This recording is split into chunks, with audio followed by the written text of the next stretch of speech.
pas, mais c'est vraiment fait de façon compliquée. Attendre que telle équipe arrive pour qu'on puisse ressortir. Il y a une urgence qu'il faut couvrir. Le producteur, le journaliste ne peut pas s'y rendre sur le terrain parce que les moyens ne le lui permettent pas. Pour que le gouvernement puisse faire passer les messages de sensibilisation tels que la pandémie actuelle, nous disons qu'il faut doter les communicateurs des moyens nécessaires.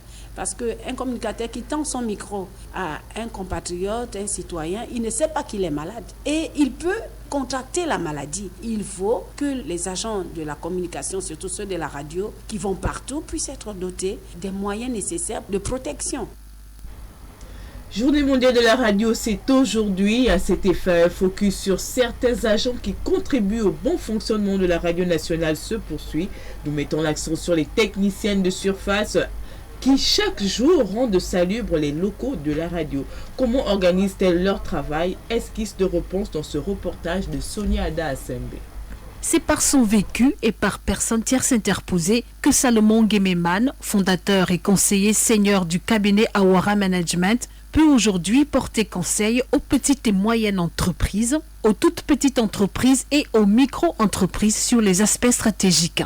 De cette expérience s'est avéré un constat. Les problèmes que j'ai souvent identifiés, ça a été souvent des problèmes de gestion. Parce que, comme je dis, il y a ce qu'on appelle le TGV. Quand vous lancez une entreprise, vous avez la technique. Forcément, vous avez quelque chose à vendre. Et puis, il y a la vente. Mais souvent, c'est la gestion. La gestion dans le lancement, la gestion dans le cycle de vie. Un des problèmes, par exemple, que j'ai identifié dans la gestion, c'est la gestion de la croissance. Il y a souvent aussi une réalité qui est très souvent oubliée. C'est celle de ceux qui gagnent de l'argent, mais qui ne savent pas le gérer. Le secret de la réussite de la gestion des finances personnelles repose sur quelques fondamentaux. Le secret, je dirais, un peu comme le thème de mes masterclass, c'est pense tes dépenses.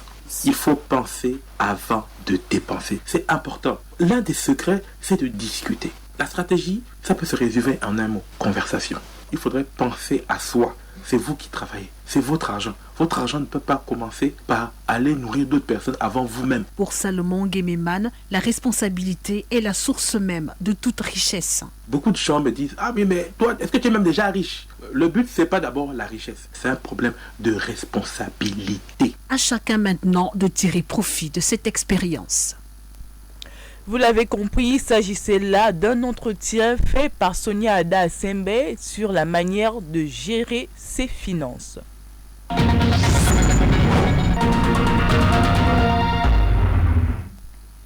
Pour la suite de cette édition d'information, on parle de cette conférence de presse hier du gouvernement sur la situation épidémiologique au Gabon. Le chef du gouvernement, Rose Christiane Soukara Ponda, sur instruction du président de la République, chef de l'État Ali Bongo Ondimba et les membres de son gouvernement décident d'agir en toute responsabilité en appliquant le principe de précaution eu égard à la deuxième vague de contamination à la Covid-19 plus contagieuse. Nous écoutons Rose Christiane Soukara Ponda, Premier ministre. Le gouvernement constate et condamne, une fois de plus, l'attitude désinvolte des populations face à la pandémie, en dépit des nombreux messages de sensibilisation délivrés ces dernières semaines. Le nombre élevé des nouvelles contaminations enregistrées quotidiennement et la conséquence de ces comportements inciviques. Des cas positifs en constante augmentation qui suscitent la grande préoccupation du gouvernement. À l'instar d'autres États, le Gabon est confronté à la deuxième vague de la pandémie. Une deuxième vague redoutée par tous les pays. Une deuxième vague davantage contagieuse. Une deuxième vague devenant de plus en plus meurtrière. Voilà le défi que la deuxième vague impose à la nation tout entière. Un défi qui nous commande d'agir tous ensemble, de manière responsable, de manière solidaire, comme cela a été le cas l'année dernière. Le gouvernement a décidé d'agir en toute responsabilité et avec la détermination et l'efficacité attendues pour relever ce grand défi. C'est pourquoi, sur les très hautes instructions du président de la République, le gouvernement a pris des mesures pour freiner la propagation de la pandémie et continuer de protéger la vie des populations. Une progression de la pandémie inquiétante qui pourrait s'avérer non maîtrisable à très court terme. Le gouvernement vient de limiter la circulation des personnes de 18h à 5h du matin sur toute l'étendue du territoire national. Selon le ministre d'État en charge de l'Intérieur, l'objectif étant de freiner la nouvelle flambée de contamination à la Covid-19 dans le pays. On en parle avec Ahmad Beni-Evaka. Le moment est arrivé de revoir son agenda en ce qui concerne les rendez-vous et autres activités, car à compter de ce samedi 13 février, le couvre-feu passera de 20h à 18h et ce jusqu'à 5h du matin. Véritable chamboulement pour les populations, mais le coronavirus dans notre pays sévit toujours, avec au total plus de 12 000 cas positifs enregistrés par le COPIL. Lambert Noël Mata, ministre d'État en charge de l'Intérieur. Aujourd'hui, il s'agit de revenir sur ces mesures et de nous assurer de l'effectivité de l'application de ces mesures au moyen de la force s'il en faut. En ce qui concerne le couvre-feu, celui-ci est ramené à 18h et va courir jusqu'à 5h à compter de samedi 13 février 2021. Cette décision gouvernementale intervient au lendemain du discours à la nation prononcé par le chef de l'État Ali Bongo Ndimba qui, je cite, invite les Gabonais à plus de vigilance dans le respect des mesures barrières. Par ailleurs, les déplacements vers l'intérieur du pays seront interdits sauf sous présentation d'un document justificatif. En ce qui concerne la fermeture du Grand Libreville, à savoir Libreville-Intramuros, Ovendo, Apanda et Ntoum, la circulation est autorisée pour ceux qui y habitent, mais partir du Grand Libreville pour l'intérieur du pays sera assujetti à la délivrance d'autorisation spéciale délivrée par le ministre sécuritaire, mais également d'un test Covid négatif, une validité d'une semaine. En ce qui concerne les rassemblements, ils sont toujours limités à 30. Application stricte de cette mesure. Les maires ont été convoqués il y a quelques jours et je leur ai réitéré l'obligation qu'il y a à respecter scrupuleusement ce nombre fixé par le gouvernement. Et pour veiller à l'applicabilité de ces mesures, le ministre d'État en charge de l'Intérieur annonce le déploiement des brigades mixtes secteur par secteur. Avec en aval des sanctions à la fois pécuniaires et la fermeture pendant 1 mois, soit des commerces, soit des hôtels, soit des lieux de culte. Pour Lambert Noël Mata, cette mesure suspendant le trafic vers l'intérieur du pays viserait à contenir la propagation du virus. Les nouvelles mesures de lutte contre la Covid-19 prennent donc effet à partir de ce samedi 13 février 2021. Au niveau du ministère du Commerce, Hugues Badia-Madia entend appliquer au regard du contexte sanitaire actuel 3 principales mesures pour contenir la pandémie, tandis qu'au ministère du Travail, Madeleine Baird a annoncé des dérogations pour les services essentiels qui pourront ainsi continuer à travailler au-delà des heures de couvre-feu. Arnondo Ngozogo. Le déplacement essentiel est un déplacement qui est considéré comme étant valable pendant les heures de couvre-feu fixées de 18h à 5h du matin. Ce déplacement sera autorisé à un certain nombre de secteurs d'activité jugés vitaux et nécessaires au fonctionnement régulier et ininterrompu de l'administration. Madeleine Baird, ministre du Travail. Les services et les personnels des forces de défense et de sécurité, les secteurs comme la santé, la communication, l'énergie, la fourniture d'électricité et d'approvisionnement en eau potable, téléphonie fixe et mobile, contrôle de la navigation aérienne, terrestre, maritime et ferroviaire, activités médicales et hospitalières, sécurité et gardiennage, ramassage des ordures, manutention terrestre, portuaire, ferroviaire et maritime, transport et fret aérien, maritime, terrestre et ferroviaire, exploitation, production, transport, stockage de distribution et hydrocarbures, activités amont et aval, personnel en rotation sur site, exploitation et transport des produits miniers, exploitation et transport des produits forestiers, exploitation et production agricole, élevage et pêche, banque et établissement de crédit, production alimentaire et de boissons, grande distribution et vente des produits alimentaires et manutention boulangerie. La liste est loin d'être exhaustive, mais elle intègre certains services du commerce, des petites et moyennes entreprises et de l'artisanat, dont le ministre de tutelle a annoncé la mise en place des brigades de contrôle des protocoles sanitaires et la réactivation du comité interministériel d'approvisionnement. Hugues Mbadiga-Madia. En partenariat avec le ministère en charge de l'Intérieur et de la Défense, les brigades seront mises sur pied sur l'ensemble des provinces. La réactivation du comité interministériel d'approvisionnement. Dans le contexte actuel, il faudra veiller à ce que le Grand Libreville et l'ensemble du pays soient approvisionnés correctement, notamment en ce qui concerne les biens de première nécessité. Les missions resteront bien entendu les mêmes. Établir un plan d'acheminement d'urgence des principaux produits de base, notamment le sucre, la farine. L'accès au restaurant sera de nouveau conditionné par la présentation d'un test négatif à la Covid-19 et les responsables des débits de boissons dont les dossiers ont été jugés recevables passeront à la caisse dès lundi. Le port du masque reste toujours obligatoire. Le ministre de la Santé, Guy-Patrick Obiandon, est revenu sur l'exposé de la situation épidémiologique dans notre pays. Une situation alarmante. La courbe de contamination en moins de 10 jours est en augmentation. La deuxième vague de la pandémie de Covid-19 et ses variantes sont donc réelles, avec de nouvelles tranches d'âge de contamination dont les 10-19 ans de plus en plus touchés. La tranche d'âge active de 30 à 57 ans, économiquement et socialement actives, deviennent les classes les plus touchées. Pour sa part, le ministre de l'Enseignement, Patrick Daouda Mougama, est revenu sur les activités de ces différents départements, notamment les établissements scolaires ainsi que les universités et les grandes écoles ayant développé des effets de boucle dans la contamination. Retour sur les points ayant marqué cette conférence de presse avec Issa Steve Mefan.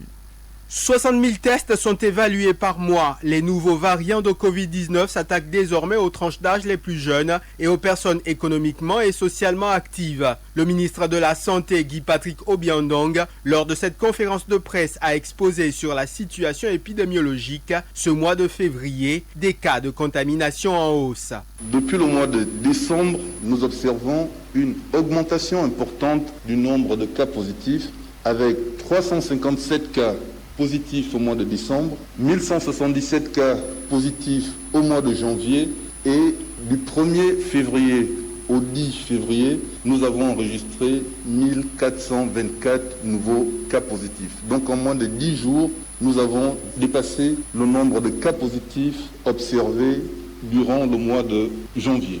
Le ministre de l'Enseignement, Patrick Daouda Mougama, est revenu sur les activités des départements dont il a la charge, la question de la gestion des informations et l'effet de boucle de contamination, de même que la destruction des dispositifs sanitaires, étaient à l'ordre du jour. Il faut se rendre à l'évidence que, après avoir contenu la pandémie, le ministre de la Santé l'a rappelé, nous en sommes aujourd'hui à constater qu'il y a 94 cas positifs dans les établissements. Alors on pourrait voir le verre à moitié plein ou à moitié vide. Je disais tantôt qu'il y a entre 800 000 et 900 000 personnes qui sont reparties dans les établissements. Ce chiffre pourrait être trompeur dans la mesure où, ça a été dit aussi, il y a beaucoup de dissimulation d'informations. Le couvre-feu revient, cette fois de manière plus suivie. Les mesures sanitaires, le respect des mesures barrières vont voir sur le terrain des brigades mixtes pour un meilleur contrôle des protocoles sanitaires. Le ministre des Transports, Brice Paya, est quant à lui revenu sur les mesures prises dans le département ministériel des Transports, notamment la gestion des vols internationaux et nationaux sur l'exigence de la présentation des tests PCR pour des voyageurs datant de 3 jours pour les vols internationaux et commerciaux et 7 jours pour les vols domestiques. Issa Steve Mefan. La gestion des flux de transport désormais à 2 vols pour l'international et l'exigence d'un test de Covid-19 d'une durée de 3 jours. Et pour les vols domestiques, test PCR de 7 jours. Brice Constant Paya, ministre des Transports. Les vols commerciaux internationaux sont réduits à 2 vols hebdomadaires. La durée de validité des tests Covid-19 est ramenée à 72 heures, c'est-à-dire 3 jours au lieu de 5 auparavant sur les vols internationaux. Pour ce qui concerne l'intérieur du pays, la durée de validité des tests est désormais, cela est également rappelé, de 7 jours au lieu de 2 semaines auparavant. Des mesures plus restrictives au regard du danger des cas importés, la deuxième vague de Covid-19 et ses nouveaux variants plus dangereuses. L'interdiction de la vente de la friperie communément appelée Moutouki est effective dans la commune de Libreville, comme annoncé le 8 février dernier par l'édile de la commune, mais à ce qui semble, certains tenteraient d'enfreindre ces mesures. Lauriane Meza. Dans une note signée le 8 février 2021, Eugène Mba, maire de Libreville, interdit la vente de la friperie dans les marchés, artères et carrefours de la commune. À ce qui semble, certains récidivistes tenteraient d'enfreindre ces mesures, à l'exemple de ce sujet malien qui vient de voir sa marchandise saisie par la brigade chargée de faire appliquer cette décision. pas chez la télé, même à la maison, mais je n'ai pas à la maison pour dormir. À savoir là où j'ai pas, tout le monde n'est pas de moi. Maintenant, je commence à amuser avec les moutiki. Maintenant, je ne comprends pas. Même avant de chez dormir dans la rue, il n'y a pas de solution. C'est ça à manger, je te dis, il n'y a pas de solution. Dans l'optique de freiner la propagation de la Covid-19, une conscience collective s'impose. Car nous le savons, l'arrivée de nouveaux vêtements provoque des attroupements des individus. Toute personne qui ne respecte pas cette mesure s'expose à des sanctions administratives et pénales prévues par les textes en vigueur. La dite décision est motivée par le contexte sanitaire marqué par la progression de la pandémie de la Covid dans notre pays. Depuis le début de l'année en cours, le pays fait face à une nouvelle vague de contamination. Selon le comité de pilotage, les chiffres au lendemain du 10 février 2021 font état de 469 811 prélèvements, 12 171 cas confirmés, 71 décès, 11 275 cas de guérison. Les possibilités d'investissement en toile de fond des discussions hier vendredi à Libreville entre le ministre gabonais en charge des travaux publics et le nouvel ambassadeur de la République arabe d'Égypte accrédité au Gabon. Les entreprises égyptiennes entendent partager leur expérience en matière d'infrastructures routières au Gabon. Le pays lance des vastes chantiers dans ce secteur. On en parle avec Achille Mwanda Moussoti. Le Gabon, qui ambitionne de matérialiser son pacte, le plan d'accélération de la transformation pour impulser le changement et le développement de l'économie nationale, présente aux potentiels investisseurs sa démarche. C'est ainsi que le ministre en charge des travaux publics, Léon Armel Bounda Balondi, a fait part à son hôte des possibilités d'investissement dans les projets de construction de voies, notamment le contournement de l'aéroport international Léomba de Libreville, l'accès à la commune d'Ovendo et la Transgabonaise. Face à cela, le diplomate égyptien affirme que son pays est prêt à accompagner le Gabon à travers plusieurs financements. Seif Kandil. Alors, on a discuté de trois moyens principaux d'investissement. Donc, un moyen classique d'investissement, le deuxième par les PPP, et le troisième d'un accord d'échange entre les deux pays. Accrédité au Gabon depuis seulement 3 mois, le nouvel ambassadeur d'Égypte partage la forte expérience des entreprises de son pays en matière de construction de routes. On a parlé des similitudes entre nos pays. Ensuite, nous avons parlé du fait que l'Égypte a déjà investi dans l'Afrique et réalisé plus de 6000 km qui ont été faits et construits par des entreprises égyptiennes et qui ont été financés par le gouvernement égyptien. Nous souhaitons donc répliquer ça dans l'Afrique et dans nos pays sœurs. Par cette rencontre avec le ministre gabonais en charge des travaux publics, le diplomate égyptien relance là les dossiers initiés par son prédécesseur dans le domaine des infrastructures routières au Gabon.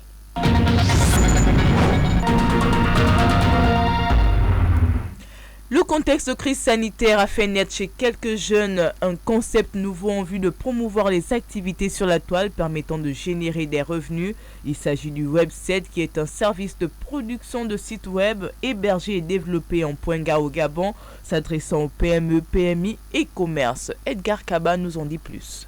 Epine, fournisseur d'accès Internet à toutes les couches sociales, vient de produire un moyen de plus pour essayer de contourner une des parties de la foudre de la Covid-19 qui a pour conséquence la perte d'emploi et la baisse d'activité économique vécue actuellement. Concept créé, Web7. Orphée Kumba, chef de projet. Nous avons choisi de mettre en place ce service dénommé Web7. Dans un premier temps, nous avons voulu contribuer à la production du numérique dans notre pays et ensuite la crise sanitaire a été complètement un catalyseur parce que ça a permis à certaines entreprises de perdre en puissance par rapport à leur activité. Et donc nous nous sommes dit Web7 serait la solution, le remède pour permettre à ces entreprises, quoi qu'étant fermées, confinées, de continuer de promouvoir leur activité sur la toile. Et donc Web7 s'est révélé être la solution parfaite. Face aux médias, au centre-ville de la capitale politique gabonaise, Libreville, ce collectif de jeunes ingénieux a procédé à une projection vidéo explicative sur les avantages du produit Web7 en 7 jours. Et Johnny Gerda Fungi, Oliveira Mazis, référent digital. Web7, c'est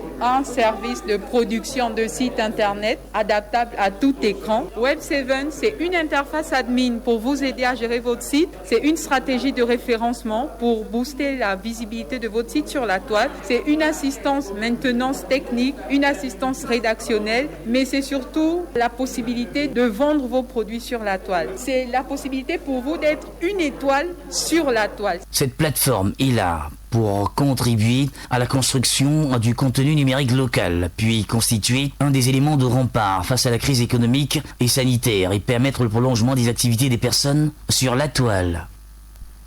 Dans ce journal, un fait divers, il s'agit de viol sur 2 fillettes à Port-Gentil au village Batanga dans le département d'Etimbwe. Un acte commis par un sexagénaire et grand-père des victimes nommé Pendanga Louis-Georges, chef du village, et Ndon Atogo Garcia, oncle des victimes. Ludwine Ndjembi pour la correspondance. Après l'affaire Capone qui a défrayé la chronique à Port-Gentil, c'est le village Batanga qui est à son tour le théâtre des viols sur mineurs de moins de 15 ans. Les faits se sont déroulés il y a quelque temps au village Batanga, situé dans le département d'Etimbwe. Après le décès de leur maman, le conseil de famille avait décidé que les 2 fillettes devraient être sous la tutelle de leur grand-père, sieur Pendanga Louis-Georges, chef du village. Profitant de la période des vacances, les 2 fillettes se sont rendues au village auprès de leur tuteur. C'était là l'occasion pour ce dernier d'assouvir sa libido sur ses victimes âgées de 11 et 12 ans. Oui, je ne sais pas, puisque j'ai parlé ça la première fois, je ne sais pas si c'est un mauvais sort ou quelque chose qui m'arrive, puisqu'après un moment, moi je voyais ça, si c'était comme un film. Après un moment, quand le premier est arrivé, j'ai vu comme si le film était arrivé. Je regrette ce qui s'est passé, puisqu'à un moment je ne savais pas. Mais après un temps, quand on est venu, quand le chef m'appelle là-bas au bureau, j'ai réfléchi à ce que j'ai fait. Mais je ne sais pas ce qui m'a poussé à faire, puisque c'était comme une potion, puisque le lendemain matin, je me réveille comme ça là. Je suis hébété, même je regrette. Il faut rappeler qu'un autre présumé violeur, nommé Ndon Atogo Garcia, oncle des 2 fillettes, a été cité également dans cette affaire, qui lui nie les faits qui lui sont reprochés. J'ai jamais posé mes mains sur ça. Par contre, j'ai bien dit, j'ai fait une tentative. Je suis rentré avec l'enfant dans la chambre. J'ai demandé à l'enfant, je ne l'ai pas touché, j'ai demandé à l'enfant déshabille-toi, et c'est déshabillé. L'enfant s'est déshabillé, l'enfant était nu devant moi. J'ai demandé à l'enfant s'il te plaît, rhabille. L'enfant s'est rhabillé. J'ai même dit ça, que j'ai eu une frayeur, j'ai eu des remords, quoi. L'enfant s'est rhabillé, elle est sortie. Je suis resté dans la chambre en train de pleurer, sincèrement. Ce qui m'a pris à la maison familiale. Et une semaine après, vous pouvez même poser la question aux enfants. Une semaine après, moi j'ai fait venir ma femme. Signalons que les 2 présumés violeurs sont actuellement en garde à vue à la brigade de gendarmerie de l'Océan de Port-Gentil. Radio Mandji, Ludwine Ndjembi pour Radio Gabon, la référence. Sans transition, l'actualité hors de nos frontières, et c'est avec vous, Patrick Nzengi. Bonjour. Bonjour, Ida Onyami. Le président Tebboune est de retour en Algérie après son hospitalisation en Allemagne. Le chef de l'État âgé de 75 ans a regagné son pays après un mois d'hospitalisation en Allemagne. Selon les autorités, il y a subi une opération du pied consécutive à des complications post-Covid. Il avait déjà passé 2 mois dans ce même pays fin 2020 après avoir été touché par le coronavirus. Le président djiboutien Ismaël Oumar Guelleh est actuellement en France. Hier, il a rencontré le président français Emmanuel Macron. Cette visite intervient alors que Djibouti est devenu ces dernières décennies l'objet de nombreuses convoitises géopolitiques et a su en jouer. La France, elle souhaite renouveler son accord de défense avec les autorités djiboutiennes. Enfin, au Burkina Faso, quelques mois après le début du processus de protection du savoir-faire des tisseuses du pays par la labellisation, plusieurs associations de tisseuses d'épargne ont reçu leurs agréments pour la production et la commercialisation des pagnes tissées.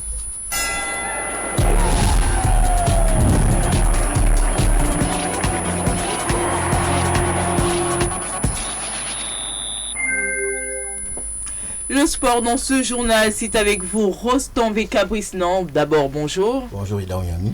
L'équipe de Bouenguidi Sport affronte ce dimanche son adversaire burkinabé au stade Monédan de Siban. Oui, cette rencontre rentre dans le cadre de la manche allée du tour de cadrage de la Coupe de la CAF, un match qui va malheureusement se disputer à guichet fermé, le gouvernement ayant décidé de la reconduction des mesures barrières liées au prochain confinement. Et du coup, la pratique des sports collectifs reste toujours interdite. L'annonce en a été faite hier par le ministre d'État en charge de l'Intérieur, Lambert Noël Mata, que je vous propose d'écouter. Les sports collectifs demeurent interdits, sauf les sports individuels. Mais c'est pour ce qui est des événements sportifs nationaux et internationaux, cela se déroule à huis clos. Nous savons qu'au Bongili Sport a une rencontre de football dans quelques jours, mais aussi bien au Bongili Sport que l'équipe burkinabé qui est dans nos murs, ça se traîne aux tests tels que prescrits par les instances fêtières de football, à savoir la FIFA et la Confédération africaine de football. Match à huis clos, mais également test pour les joueurs.